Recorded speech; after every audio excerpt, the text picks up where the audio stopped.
and welcome to the Business Today show. I'm Abha Bakaya, and today we're bringing you highlights from the Business Today Crypto Conclave, powered by CoinTCX. The conclave brought together headline speakers, government officials, and tech entrepreneurs from the blockchain world. The Business Today Crypto Conclave has taken up issues that have been making headlines over the last few weeks.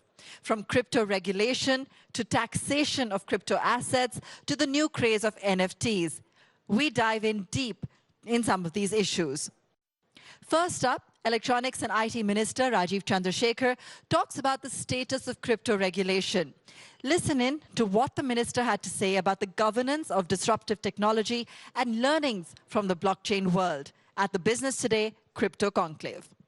You have done already interesting work on allowing blockchain and doing interesting work on the blockchain. CBDC has been announced in the budget as well. Now, tell us a little more about how blockchain, the kind of use cases which you're looking at in terms of facilitating them from the government side. So in the government, our view on this, and as I'm sure is the view for most people who are participants in the technology ecosystem, is that blockchain and the distributed ledger architecture represents a way for the internet's next phase, in a way, if you want to call it that. They call it Web 3.0. We are living in Web 2.0.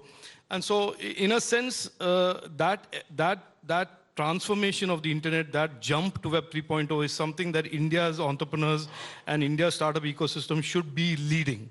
That is clearly our objective. But of course, Web 3.0 and the whole new world of the internet around the blockchain is a very different cup of tea. From a point of view of regulating, from a point of view of all of these issues of user harm that I just talked about earlier. So I don't think this is going to be a jump that is going to be sans any safety nets.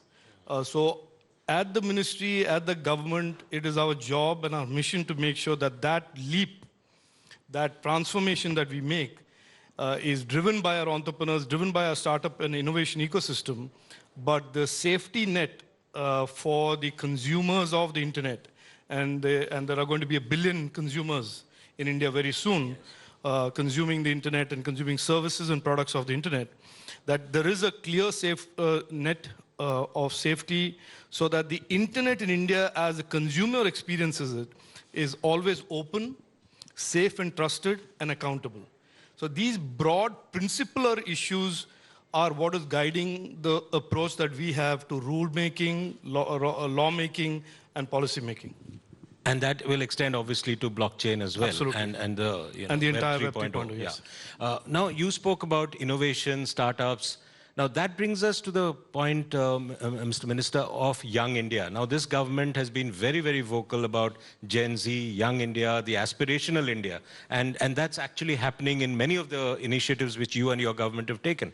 How does one then justify that, we are debating, and through the course of the today's discussions, some of these panels actually came up with this whole thing about Young India being a bit disillusioned with the kind of time and the delays which are being taken and the confusion around Web 3.0 and regulation. And many of them actually looking at moving abroad. And that's a kind of a brain drain which is constantly now being talked about in connection with Web 3.0. How do you look at that? First of all, I don't think anybody should move abroad. I mean, I think this is the best place to be at. This is the fastest growing startup and innovation ecosystem in the world. Our country has received more FDI and investments into the startup ecosystem than any other nation in the world. We have an energy today and a confidence about the future unlike anything that I have seen. And I have spent a few decades, I'm an old man now, but I've spent a few decades in technology and I've never seen anything like this in India. So this is not something that is to be scoffed at. It is a huge inflection point in the growth of India's story and the growth of the Indian entrepreneur. And the Indian entrepreneur and the Indian startup today is a world respected entity. So if somebody wants to leave and go somewhere else, I will request him or her not to do that, because that wouldn't be a smart thing to do. In terms of the impatience and the sense that maybe our approach to the blockchain and the crypto aspect of policy making is slow. I don't think so. I would rather characterize this as being measured, deeply involved with a lot of public consultations and making the right moves with the right amount of knowledge and consultation and engagement with the principal stakeholders of the industry and of the ecosystem. And I'll give you an example. I mean, there is a personal data protection bill, as you know. And the reason that we are being very, very careful about going out there and legislating that bill is that we want to be 100,000% sure that that bill or any other legislation does not impact the momentum of our startup and innovation ecosystem by even a little bit. So I don't think there is any slowness. I've never been accused of being slow or inactive. I'm just joking. But I think you should take this as more of being very measured, very involved in ensuring anything that we do is future-proof. On the issue of crypto, while I know there is a lot of frustration, and I get a lot of that when I go through airports and have 20 plus something youngsters come and tell me that I'm destroying their future or whatever it is. But here's the thing. I mean, the whole world is a bit puzzled about how to deal with crypto. It's not something that is unique about India. The world's regulators, including the financial regulators, are deeply concerned about what the effect of crypto will be on the overall macroeconomy, on the power of the central bank to issue currencies, this disintermediation of the currency system as we know it since post-World War II is not a small, trifling thing. It's a huge structural departure from how the world has looked at currency and issuances of currency. So I think a little bit of patience is probably warranted in terms of policy making in this area. If somebody was asking me for an urgent response, it would have been a ban. As you know, that there's enough of a school of opinion that the whole category of crypto should be banned. But I think this government has taken a very positive, progressive step. They believe in the future of the digital economy and the digital payment and the blockchain. And so we will create this as a consequence of a lot of consultation. And the pace for this should be set by the process of that consultation rather than any instant gratification that any wannabe unicorn is interested in or wants. While the crypto craze has taken Indians by storm, there's still been no clarity from the government about its legality in India. Is India being left behind when it comes to the tech evolution? And the lack of clarity has been making us nervous. Listen in to Sumit Gupta and Neeraj Khandelwal of CoinTCX on the adoption of crypto technology. At the Business Today Crypto Conclave, Sumit Gupta destroys several myths around blockchain technology. Here's an excerpt. Crypto, is it an asset or a liability? Now, convince this audience. I feel that audience is pretty much convinced in many cases, but I would still like you to convince this audience of the benefits of crypto, the use cases first. What we have seen from the history is that, like, fundamentally, crypto and blockchain as a technology, right, has a lot of value to add to the nation, any nation which adopts to it. And that is the reason precisely why you'll see all the progressive nations like US, Japan, Singapore, and now Dubai is very aggressive in terms of setting itself as a crypto hub, and that is attracting a lot of capital, a lot of talent, and they have realized that it can add a lot of value to the nation. So that is there, right? Now any technology that we have seen, of course, that comes with a lot of apprehensions, right? And because it is just change in status quo, and any country which has not adopted technology or which has shunned down technology has never yielded positive returns, right? So generally, whenever a technological shift is happening, it's important that we adopt it, we understand it, and then we take the positives of it and implement it in the economy. And whatever downside or negative nuances are there, you just cut it off by regulating it nicely, right? Now in crypto, There are various applications and use cases that are being developed globally, but a lot of that innovation is not happening in the country. Right? I'm on an everyday basis, I'm seeing people talking about shifting to Dubai or Singapore or other countries. There's a massive level of brain drain that's happening because India does not have a positive regulatory framework. And a lot of these applications that will be built on top of crypto with the underlying blockchain technology, that is not happening in the country, right? Tomorrow, whatever applications, Web3 applications that will come, they are not being developed in India, and that is one of the risk and something that Indian government should definitely look at and understand it and regulate so that all of these applications and use cases happen in the country itself. I'd like to add to that. I think what Sumit said makes sense because you see the evolution of information technology itself.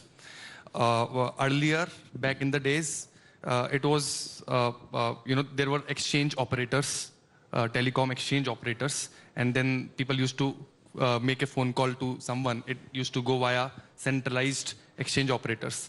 And then it got evolved into today's internet, right? Which is much more decentralized, I would say. Today you can build any application on top of internet. And it's such a powerful economic driver today. From that stage, it has evolved into internet. And now crypto and blockchain, from a user's perspective, I think are driving towards further decentralization. It's just a continuum, right, which is evolving. To give you one use case which we often discuss is the creator economy. People or entrepreneurs who create content and post it on the internet, they always go to some kind of middlemen, right? Be it Netflix, be it YouTube, or any other middlemen, and eventually they reach to their customers, right, via them. A lot of revenue is going to the middlemen, right? And we have seen a lot of times that creators, artists do not benefit all that they can. If middlemen are replaced by technology, right? I'm not saying replaced, but essentially if they're aided further, right, with technology, I think value gets created for creators as well as the consumers, because they will have to pay less and the creators will earn more, right? I think that is one of the very important use case of... No, but the middleman gets eliminated, right? You can't not necessarily eliminated. If they can be the ones who build on crypto, right? They adopt crypto. Similarly, when NFTs, for example, which is again kind of a crypto, comes into the picture, the economy benefits. It becomes much more efficient, right? The creators benefit because of higher income, lesser income going to middlemen, right? That I think is a natural evolution. And consumers benefit because they provide, they get to pay less at the same time. The currency part, as I said in the earlier session, also can be kept aside because that's not going to happen in India, as in many other countries. Let's talk about crypto as an asset class. Can tell us about why crypto as an asset class can actually add value and create, positive change. Sure. So as you rightly mentioned, crypto as a currency is something that nobody wants and nobody is even asking for, right? I think there's one big confusion where people are saying, okay, crypto, because of the word currency, it's a legal tender, and that is basically what's creating a lot of confusion. When we talk about crypto as an asset class, right, that is when we start seeing a lot of value, right, being created, because one thing I think that I keep hearing is that, okay, blockchain is good, but crypto is not good. And that has to be very clear, both go hand in hand. Blockchain without crypto is pure database. That you can do today also. The beauty in blockchain, because it is decentralized and distributed across millions of nodes, you have various people participating in the network. And why would they participate if there is no incentive mechanism, if there is no consensus mechanism? Crypto builds that layer on top of blockchain technology where you are actually achieving a truly decentralized network where ecosystem is participating in that network and also have stake in that network, also are a critical part of that. Otherwise, I mean, it's just a database where one person having full control and you can just, there is no, extra benefit that it gets without this crypto layer. Let's take a very quick break. On that note, we'll be right back bringing you highlights from Business Today's first ever crypto conclave powered by CoinTCX.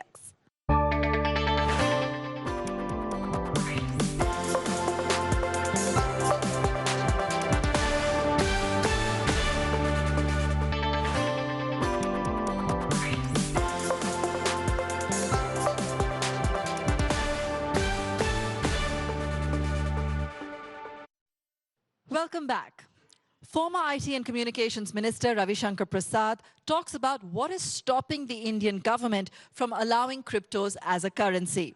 The BJP MP also listed out the achievements of the Indian government in leveraging information technology for the benefit of the Aam Aadmi. Listen in to an excerpt of that conversation from the Business Today Crypto Conclave.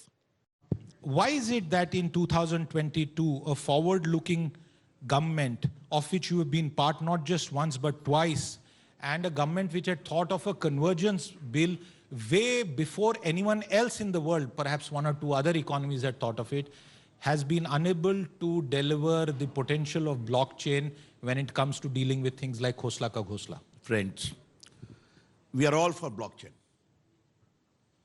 As an IT minister of the country, I took initiative to establish the first Center of Excellence for Blockchain in Bangalore in 2020 itself.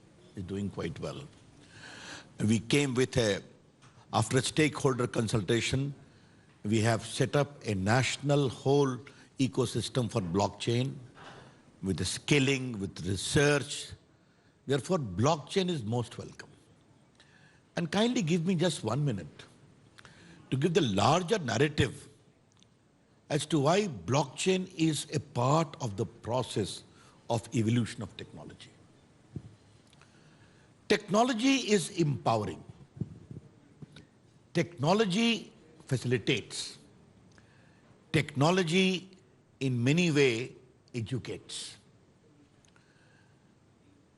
Getting a little nostalgic in the year 2014 when our Prime Minister Narendra Modi was campaigning, Rahul, in the Ramila ground, he coined, if I am elected as the Prime Minister, I'll try to create an India where IT plus IT is equal to IT, which means India's talent plus IT, information technology, is equal to IT India tomorrow. And I never expected that he will give me the responsibility to handle all this for close to 7 years. See where we are. Aadhaar, UPI payment, this whole connectivity through villages, okay? Fintech movement in India, startup movement in India, digital India. And the way delivery was assured during pandemic.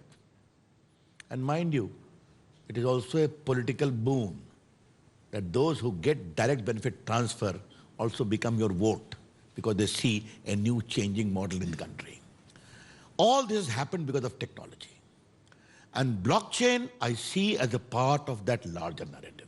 Why did the government of India willy-nilly come into a situation? Headlines आई हमने नहीं की, वो bill present हुई थी कि ban कर रहे हैं. That put us on the wrong side of technology history. देखिए मेरा खाली कहना यह है कि आप किसको ban की बात कर रहे हैं? Blockchain is going to take off on a big national highway. All the ecosystem is in place. Sir अगर प्राइवेट गाड़ियां सब बंद हो जाएंगी तो केवल सरकारी गाड़ी चलेगी. किसने कहा? बिल कह रही थी सर. यही समस्या आप लोग की है. बिल को पढ़ लेते तो सवाल मुझसे नहीं पूछते. सर आप एक मिनट अब आपने सवाल किया तो जवाब सुनिए. बिल्कुल.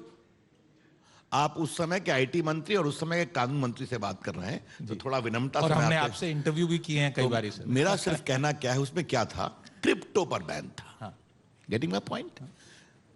We are examining that in my different capacity. Sir crypto में बुरा क्या था? Just a minute. In the Standing Committee of Finance, एक मिनट मुझे जवाब दीजिए. तो ब्लॉकचेन पर कोई बंदिश नहीं थी. Blockchain had complete encouragement of the government of India, and already after widest consultation, blockchain today is being encouraged everywhere and will be encouraged and should be encouraged. Therefore, since it is in a state of infancy, other state government will follow. Take the case of digital locker. नई चीज आई ना, बिल्कुल आज देखिए करोड़ों document digital lock पर है। बिल्कुल। आप भी अपने मोबाइल फोन से अपना, बहुत विद्यार्थी अपनी सर्टिफिकेट की केवाईसी उससे कर रहे हैं। सब करते हैं। तो थोड़ा सा एडॉप्शन के लिए वक्त देना चाहिए, मैं पहली बात कहूंगा। इसलिए I would like all the gentry present here to be very clear about the mission of the government of India, that blockchain technology, blockchain ecosystem, blockchain architecture is going to get fullest encouragement of the government of India, both for use by the government sector and also the private sector. Chaliye, that's a good statement. Be very clear about it. To be taken on record here. Now I come to the crypto part of it. Blockchain is the technology. Crypto is a part of this technology, using it. Now the whole world is grappling with crypto per se. Yes, crypto being a disruptive technology, tools, disrupts also. But let me flag some general issues, and I hope in the coming session, this should be debated. Currency always has a sovereign imprint. I repeat, currency always has a sovereign imprint. India's rupee, Reserve Bank of India signature, Mahatma Gandhi photo. Pound in England, Queen Elizabeth photographs. Dollar in America, you know what dollar carries. Washington's photograph is there to the best of my knowledge. An authorized signature. That makes it tradable. That makes it reliable. And that makes it trustworthy. Therefore, approval of the sovereign government within whose domain the currency operates is the sine qua non of global trade and economic discourse. Now you are coming with crypto. Crypto is what? Is a digital currency. कहाँ से आया, किसने लाया और कहाँ गई, इसका भी इकोसिस्टम नहीं बना है। मैं सवाल पूछ सकता हूँ? हाँ बोलिए। कहाँ से आया, किसने किया, वो दूर की बात है। सरकार उस पर टैक्स लगा रही है। मतलब सरकार ने नियम नहीं बनाए, कानून नहीं बनाया, पर इनकम टैक्स करे। और अगर मैं थोड़ा सा इसको गलत ना समझा जाए, मतलब स्मगलिंग बुरी है अगर ऐसा माना जाए, बट स्मगलर के इनकम को टैक्स कर लेंगे, बट स्मगलिंग के अगेंस्ट हमने लॉ नहीं बनाया। आपने बहुत सही कहा। और आप लॉ मिनिस्टर थे रविशंकर जी। ऑडियंस और हमारे सारे दर्शक ये जान ले कि शायद पहली बिल आपके पास ही आई थी, तब आप गद्दी नहीं, पहले मैं आपसे एक बात कहता हूं, इस बात को समझिए आप। You must read the fine print of the FM's speech in the parliament. Digital currency we are going to encourage. Reserve Bank of India has already announced that the whole ecosystem of a digital currency. But till we take a final view on the crypto part, जो उसकी income है उस पर हम tax लेंगे। इस बात को समझिए। ये नहीं कहा कि हम क्राइम के कारण कर रहे हैं, बाकी कर रहे हैं। You must understand it. And I don't see anything wrong in it. Why? Because अभी तो मुझे बता रहे थे कि मेरे पास भी है $1 ट्रिलियन, $1 बिलियन, है ना? बड़ी बड़ी तस्वीर दिखाई जा रही है। तो बुरा क्या है सर? पैसा आ रहा है, लोगों को नौकरी मिल रही है, इनोवेशन हो रही है। उसी में समस्या हो कि आपने बीच में रोक दिया। तो मैं तो वही को बता रहा था आपसे। जो मैंने बात शुरू की थी, क्या कही थी कि the government symbol of authority is a precondition for a currency. By its very nature of the crypto, it is not today technologically possible to align with the government authority. That is one of the biggest things. The second thing is important is there is inherent anonymity in crypto. Inherent anonymity in crypto. उसी संदर्भ ने कहा था कहां से पैसा आया, किसने भेजा. Then anonymity in crypto, implications for terrorist funding, for money laundering, etc., etc. What is the architecture for that to contain it?